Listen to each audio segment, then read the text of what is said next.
My visit to hell and heaven and my deliverance. I will continue my testimony where I ended. I said I was being pursued by men of the president. It was through a pastor that Jesus kept me alive, but I became unstable as I was a fugitive. Despite the fact that I was with the pastor who was dealing with me, I was still not fully converted. I still had magical instruments and mystical power. Then one day I had a significant dream. I dreamed of a man telling me that my time is up and my mission is finished on earth. He said to me, "We have served you enough. It is time for you to come to serve us." I asked the man talking to me, "Who are you?" He replied, "We are the ones who have been serving you and we have been fighting for you. We are here to tell you that we have served you enough. It is time for you to come and serve us in the afterlife." I replied to the man, "I am serving you here already." The man replied, "Still, you will have to come here in the spirit world and serve us." Then I woke up and I began to think about the dream and the message of this man. I was still under the supervision of the man of God, and a few days after that dream, the man of God who was doing follow-up on my situation came. He said to me, "You had a dream, right? In fact, the devil wants you to die and he wants your spirit to serve him in the spirit world. Make no mistake, you are facing death." The pastor said, "These demons disguising as so-called Chinese masters are claiming your soul. They want you in the afterlife so that you can serve them. You will have to make a decision to surrender to Christ completely, otherwise you will suffer consequences." Then the pastor left, but I felt a force telling me to follow him. I followed him despite the fact that I was hiding like a fugitive, avoiding to be out in public and hiding from the presidential soldiers. Then I joined the pastor and we walked to church. When we arrived, the pastor said to me, "There is a reason why the devil wants to kill you." Then the pastor told me something that happened at my birth. It was a word of knowledge. He said, "Do you remember the Lord said to your mother when you were in her womb that you will be his servant?" I was stunned to hear this old story. I then knew that this minister was a real man of God. In fact, when my mother was pregnant, I was in her womb when a protege of T.L. Osborne declared to her that the baby in her womb will be God's servant. As I was touched by the pastor's revelation, I said, "Pastor, I don't want to die. What am I supposed to do so that I can avoid death?" Actually, I remembered when I signed the covenant with the Chinese Master Yang. He said to me, "There will come a time after being served by the Chinese ancestors that they will ask you to serve them so that you can also fight for other martial artists who will enter in a covenant with them." But that made no sense to me, but later I came to understand that I will have to die and become a servant spirit or a demon serving these so-called Chinese masters, and I will have to die in order to fight or assist other martial artists in competition or real-life fight just like they are assisting me.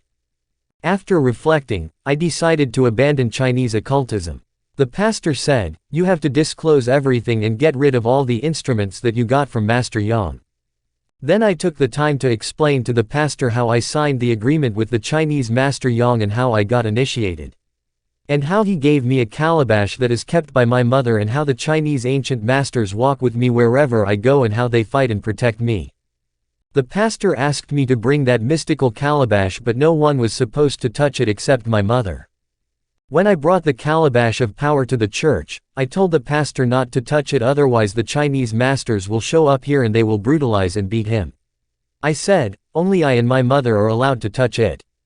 The pastor said to me, "I will touch it and nothing will happen to me in order to prove that Jesus Christ is the Almighty." Since my initiation, I was always walking around accompanied by Chinese ancient masters, just like the angels of God walk around Christians for protection. These demons disguising as Chinese masters were around me 24 hours, and in case of a fight, they were fighting for me. I mentioned earlier that one day I was struck in school by a thunder, and instead of the thunder hitting me, these demons protected me by taking the hit in my stead. In fact, when there was a thunderclap, 2 of the Chinese masters were burned on their backs in my stead. What happened is that I gave the pastor all the stuff I got from the Chinese master who initiated me, including the calabash, which was the seat of my power that no one could touch, but the pastor demonstrated the power of Jesus by touching the calabash and there was no manifestation or reaction. These demons disguised as ancient Chinese masters could do nothing against the man of God. So I got rid of all the Chinese magic and all the instruments. But the problem is that I thought I should keep the handkerchief of protection that I got from the siren, as I was already separated from the ancient masters who were protecting me. So I kept the siren handkerchief in my pocket for protection while I was already in the church for deliverance prayer. After 3 days of prayer in the church, then the deliverance prayer session started. The intercessors and the pastor began to pray for me. As they were praying, I felt a powerful wind blowing over me. As a result, I became unconscious. It was the ancient Chinese ancestors taking over my whole being. These forces took over my whole being as I became unconscious. Then I started to beat the intercessors and the pastor while I was completely unconscious and unaware of my actions. As the spirits of these ancient martial artists took over my body, I began to do an acrobatic demonstration of Chinese martial art. Then I began to beat the intercessors and the pastor. Later the pastor said to me, "I watched Chinese martial art movies in the past, but the acrobatic demonstration I saw you doing that day was impossible." As consequence, he and the intercessors fled. They ran out of the church and they locked me inside the church compound. But they continued their prayer for me outside the church compound while I continued to do martial art demonstrations inside, and I was breaking the church chairs and I was destroying things while being subconscious. While I was in that state of unconsciousness, I had the impression of being in a fight, but I was fighting empty space. My deliverance started like this because I was hiding something. I was supposed to get rid of the siren handkerchief. Then while in that state of unconsciousness, I heard a voice saying to me, "Get rid of the handkerchief that is in your pocket." This was a property of the devil or the siren that I had in my pocket during deliverance. Jesus said in John 14:30, "The ruler of the world is coming, and he has nothing in me." When you are seeking deliverance, it is imperative to get rid of all the evil stuff and renounce it all. The moment I got rid of that handkerchief, I fell on the ground into complete unconsciousness. When I fell on the ground, the intercessors got in the church together with the pastor. They continued to pray for me. In that very moment, I went out of my body and I stood on the side of my body. Then an angel of the Lord showed up. He said to me, "I am sent to take you to a place you like." The angel spoke like this because when the pastor was preaching, he warned me that if I die with my Chinese occultism, I will go to hell. I did reply to the pastor that I prefer to go to hell than to be beaten by my opponents and competitors. Then the angel transported me to hell. We landed on a massive site like a city bigger than our capital. It was separated by sections or quarters. Due to witchcraft, I was empowered to dominate women in my favor. So the first quarter we visited in hell was full of women. These women were raped by demons who look like humans. In fact, one woman was getting raped by a group of demons who were in a queue. I watched as these demons were arguing about who will be the first or the last, and they were harassing one another to be quick so that the others would not have to wait for long.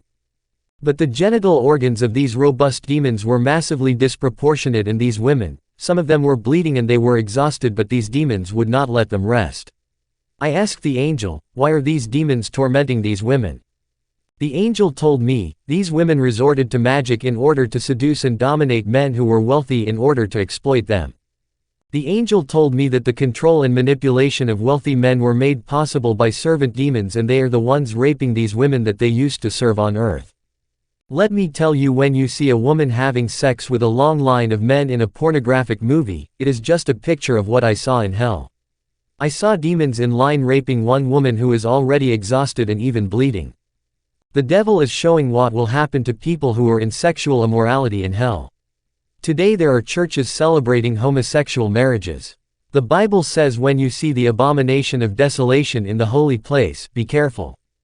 Matt 24:15 When ye therefore shall see the abomination of desolation, spoken of by Daniel the prophet, stand in the holy place, whoso readeth, let him understand. Smiley face. Then the angel took me to another quarter. I saw female demons forcing men to sleep with them.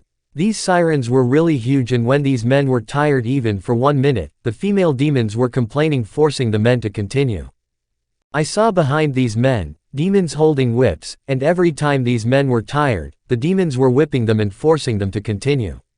These men were used like animals. They were exhausted, but they were forced, and their backs were full of blood because of the whipping. They were whipped like slaves. These men on earth could control and dominate women through talismans or fetishes. They resorted to mystical powers in order to dominate and manipulate women through the collaboration of sirens. When they died, these sirens who were helping them to dominate women are the ones using them like animals for satisfaction, and demons were whipping these men all the time. Then we left that quarter. We moved to an area where I saw martial artists.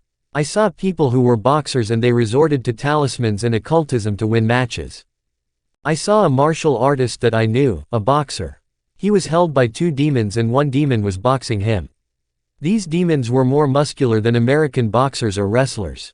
I noticed that the victim who was beaten, his face was already deformed and he was bleeding, but this demon continued to beat him, ignoring the condition of his victim.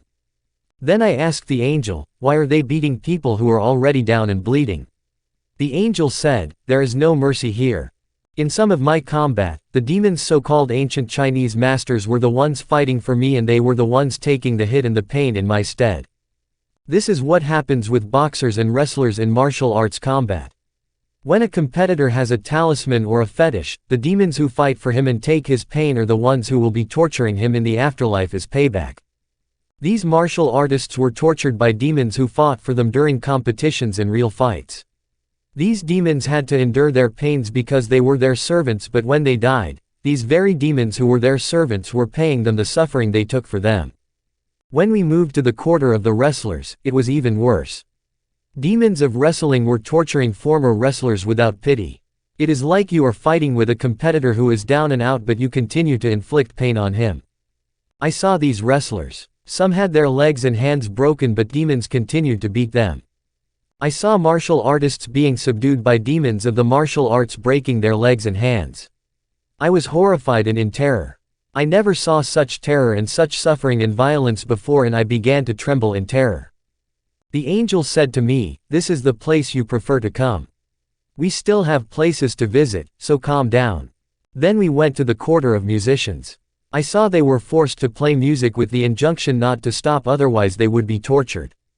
I saw a musician playing guitar until the flesh of his fingers was torn and there was blood, and then it was the bones of his fingers playing the guitar, but he could not stop because the torture was worse. Each of these musicians had a demon watching over him to check whether they would stop playing. They all resorted to occultism on earth. The drummer who had talisman was stuck with his drum playing constantly. The pianist was also stuck playing the piano non-stop with a demon waiting for an opportunity to whip him. The singer who resorted to occultism to sing well and be popular was singing incessantly non-stop with a demon watching over him. There was a burning sun in this place. It had an effect on these musicians' skin as it was intense. If you resorted to occultism to be a good and popular pianist, you will be forced to play non-stop and a demon will be placed by your side in case you are tired so that he can whip you. People were transpiring. There was no water and there was no rest. People's backs were bloody because of the whip and all these people were naked. Then we went to the quarter of karate. Over there I saw the Chinese master who initiated me in occultism. I also saw one of my students that I trained in martial arts. I also initiated him in occultism. But after his initiation, he died without even practicing occultism, but he was there. When I arrived in this quarter, I was greeted by many demons of martial arts. They were excited to see me coming there and they were eager to torture me. They said to me, you initiated many in occultic martial arts, therefore you deserve a lot of torture. Then I saw these muscular martial arts demons in great numbers heading towards me to get me, but the angel took me and placed me behind him. As a result, I watched as they abandoned and gave up because of the angel. Then we left hell and we traveled to heaven. I saw people dressed in the purest white. They were in happiness. They were holding flowers in their hands and they were singing songs of worship. The landscape here was awesome. The weather here was holy beyond description. The place was well decorated. The wall of heaven was made of glass. As a result, I could see myself in these walls of glass, and when I compared myself with the people in heaven, I realized that I was dirty because my body or skin was earthly. They were shining light but I was flesh and my clothes were torn. I realized that I was different from everybody else. These people were singing a sweet song in an unknown language. They were all relaxed and joyful and they were singing in harmony. Then the angel took me out of the city to the threshold of heaven. Then we stood on the border between heaven and hell. The angel said, you chose hell over heaven because you wanted to win competitions. So we are going back there to hell so that I will drop you there in hell as you made your choice. When I realized that the angel was about to take me back to hell where people were beaten up, I began to beg him. I was begging so much that I wanted to hold him, but he was stepping back. Then he said to me, "The key to heaven is now in the hand of God's servant. If you want to go to heaven, give all your occultic stuff to God's servant and separate completely. Then you will have access to heaven." Then I woke up from this experience. I was shaking. I said to the pastor that I saw terrifying things, but we have to go home to get the occultic tools and instruments that I was supposed to give him, then we will talk. My visit to hell and heaven and